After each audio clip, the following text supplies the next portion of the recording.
ہمارے معاشرے میں غلط فہمی پائی جاتی ہے کہ جو سدے ہیں وہ آنتوں کے اندر پیدا ہوتے ہیں، لیکن حقیقت میں ایسا کچھ نہیں، اور جو ایلوپیتھک ہے یہ تو اس نظام سے ٹوٹل ناواقف ہے۔ اب ہوتا ایسا ہے کہ جب انسان کے رطوبات غلیظ ہو کر وہیں متعفن ہو کر پڑی پڑی گلنا سڑنا شروع ہو جاتی ہیں اور جسم سے ان کا اخراج نہیں ہو پاتا، تو ایسی حالت میں جگر تسکین کی حالت میں ہوتا ہے اور وہ کام نہیں کر رہا ہوتا، تو ایسی حالت میں جب سدے پیدا ہوتے ہیں تو وہ شریانوں کے اندر پیدا ہوتے ہیں، نہ کہ وہ آنتوں کے اندر پیدا ہوتے ہیں۔ جب شریانوں کے اندر سدے پیدا ہوتے ہیں تو پھر یہی چیز جگر کی شریانوں میں جب سدے پیدا ہو جائیں گے، اور وہ بھی کیسے؟ رطوبات کے خشک ہونے کی وجہ سے، تو پھر اس صورت میں جو خون کا دباؤ ہے وہ دل کے اوپر اور بڑھ جائے گا، اور اس کا پھر نقصان کیا ہوگا؟ بلڈ پریشر اور دل کے دباؤ کی صورت میں یہ چیز آپ کے سامنے آئے گی۔ اور پھر اسی طرح ہم چلتے ہیں کہ جب ہمارے پیٹ میں کیڑے پیدا ہوتے ہیں تو کیڑوں کے ختم کرنے کے حوالے سے، ان کو قتل کرنے کے حوالے سے، ان کو ساری زندگی کے لیے نیست و نابود کرنے کے حوالے سے، کیونکہ جب بھی ہمارے پیٹ میں کیڑے پیدا ہوں گے، یاد رکھیں کہ وہ تعفن کے صورت کے نتیجے میں پیدا ہوں گے۔ جب ہماری آنتوں میں تعفن ہوگا تو ہماری پیٹ میں کیڑے پیدا ہوں گے، جب ہمارے اسٹمک کے اندر خوراک پڑی پڑی گل سڑ جائے گی تو ایسی صورت میں ہمارے پیٹ میں کیڑے پیدا ہوں گے جو کہ ہمارے لیے نقصان کا باعث ہیں۔ پھر اسی طرح چلتے ہیں کہ یہ پتھری کو تحلیل کرنے کی صلاحیت رکھتی ہے، لیکن کون سی پتھری؟ یہ دونوں سائڈوں کی پتھری میں کام نہیں کرتی۔ ایک تو یہ رائٹ کڈنی کی سٹون کی پتھری کو ریموو کرنے کی صلاحیت رکھتی ہے، اور پھر دوسری سائڈ پہ آ جائیں، اگر ہم گال بلیڈر کی سٹون دیکھتے ہیں، پتے کی پتھری کو دیکھتے ہیں، تو اس پہ بھی یہ کام کرنے کی صلاحیت رکھتی ہے، کیونکہ اس کا سیدھا سیدھا جو افعال ہے، اس کے اثرات ہیں، وہ انسان کے غدد کے اوپر پڑتے ہیں، اور جب غدد ایکٹیو ہو جاتا ہے تو غدد کے ایکٹیو ہونے سے ایسی صورت میں ممکن نہیں کہ آپ کا خون گاڑھا رہ سکے، اور جب آپ ایسی صورت میں اس کا استعمال کریں گے تو یہ خون کو پتلا کرنے کا سبب بنے گی، نہ کہ یہ خون کو گاڑھا کرنے کا سبب بنے گی، چونکہ اس کا مزاج تیسرے درجے کے اندر گرم اور خشک تسلیم کیا گیا ہے۔ اور تیسرے درجے کا مطلب کیا لیا جاتا ہے؟ یاد رکھیں کہ طبی نقطہ نظر سے یا پوائنٹ آف ویو سے ہم اگر کسی چیز کو پہلے درجے میں دیکھتے ہیں تو اس کا جو پہلا درجہ ہوتا ہے وہ اس کی لو پوٹینسی کا مظاہرہ کرتا ہے کہ اس کے اندر جو طاقت ہے وہ بہت کم ہے۔ اس کے علاوہ اگر ہم سیکنڈ میں دیکھتے ہیں کہ اگر وہ گرم خشک دوسرے نمبر میں ہے تو اس کی پاور اور بڑھ جاتی ہے، اگر وہ تیسرے نمبر میں تو اس کی پاور اور بڑھ جاتی ہے، اور اگر ہم چوتھے نمبر میں داخل ہوتے ہیں تو چوتھے نمبر میں داخل ہونے کے بعد اس سے پھر نتیجہ کیا نکلتا ہے کہ وہ چیز پوائزن یعنی تیز ترین اینٹی بائیوٹک بن جاتی ہے۔ اگر ہم دیکھتے ہیں کہ پارا اور گندک ہے، یہ دونوں چوتھے نمبر میں گرم اور خشک ہیں، تو اس کا مطلب یہ ہے کہ یہ تیز ترین اینٹی بائیوٹک کام کرنے والی چیزیں بن جاتی ہیں،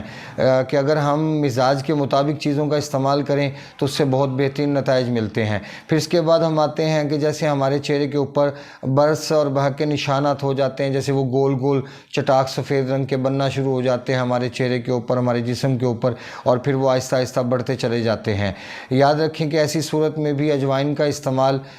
بے انتہا فائدہ پہنچاتا ہے۔ اس کی وجہ یہ ہے کہ وہ نشانات بننے کی جو وجہ ہوتی ہے وہ آپ کے جگر کی تسکین ہوتی ہے، اور آپ کے جگر کی شریانوں کے اندر جو سدے بن جاتے ہیں وہ وجہ بنتی ہے ہمارے جسم کے اوپر برس کے بننے کی اور ہمارے جسم کے اوپر سفید چٹاخوں کے بننے کی۔ تو میں سمجھتا ہوں کہ اجوائن کے کمالات تو اس کے اللہ پاک نے بہت رکھے ہیں، لیکن چونکہ یہ ایک بہت لمبا مضمون ہے، اس کے اوپر ہم بہت ساری بات کر سکتے ہیں، لیکن چونکہ ٹائم کی کمی ہوتی ہے اور کوشش یہ ہوتی ہے کہ مختصر اس چیز کے بارے میں جو ہم ذکر کر رہے ہیں اس کے فائدے اور نقصانات کے بارے میں آگاہ کر دیا جائے۔ اب آپ کو بتانا چاہوں گا لاسٹ میں کہ کون کون لوگ ہیں جو اس کو استعمال کر سکتے ہیں اور کون کون لوگ ہیں جو اس کو استعمال نہیں کر سکتے۔ پہلے آپ یہ سمجھیں کہ کون لوگ ہیں جو اس کو استعمال کر سکتے ہیں۔ وہ لوگ اس کو استعمال کر سکتے ہیں جو ایسیڈیٹی کا شکار ہے، تیزابیت کا شکار ہیں، یا جن کے جسم میں حرارت بہت کم ہے، وہ اس کو آنکھیں بند کر کے استعمال کر سکتے ہیں۔ جن لوگوں کے ٹیومر کے مسائل ہیں وہ بھی استعمال کر سکتے ہیں، جن کے بواسیر جیسے پرابلم کے شکار ہیں وہ بھی کر سکتے ہیں، جن کا بیڈ کولیسٹرول کا مسئلہ ہے وہ بھی کر سکتے ہیں، جن کا بیڈ فیٹ کا مسئلہ ہے وہ بھی کر سکتے ہیں۔ اس کے علاوہ خارش کے کنڈیشن کے اندر، چونکہ خارش تب پیدا ہوتی ہے جب آپ کی رطوبات غلیظ ہو کر متعفن ہونا شروع ہو جائیں اور خون کے اندر زہریلا مواد بڑھنا شروع ہو جائے، تو ایسی حالت میں جگر کی شریانوں کے اندر سدے ہوتے ہیں کیونکہ وہ ورکنگ نہیں کر رہا ہوتا، تسکین کی حالت میں ہوتا، رک جاتا ہے. تو پھر اگر ایسی حالت میں اگر اس کا استعمال کروایا جائے تو یہ اس کو کھولنے کا بھی سبب بنتا ہے، سدوں کو نکالنے کا بھی سبب بنتا ہے، شریانوں کو ایکٹیو کرنے کا سبب بنتا ہے، خون کو پتلا کرنے کا بھی سبب بنتا ہے. لیکن اس کے علاوہ ساتھ ساتھ جو اگر دیکھیں تو یہ ہمارے دل کو ایکٹیو کرنے کا سبب بنے گا. وہ کس طرح؟ وہ جب اگر ہمارا خون گاڑھا ہے اور اگر ہم اپنے جگر کو ایکٹیو کرتے ہیں تو ہمارا خون پتلا ہونا شروع ہو جائے گا. جب ہمارا خون پتلا ہونا شروع ہو جائے گا تو ہمارے دل کے اوپر سے دباؤ بتدریج کم ہوتا چلا جائے گا، جو کہ ہمارے ان تمام علامات کے اندر ہمیں معاون ثابت ہوگا. تو یہ اس کا طریقہ تھا جہاں پہ ہم اس کو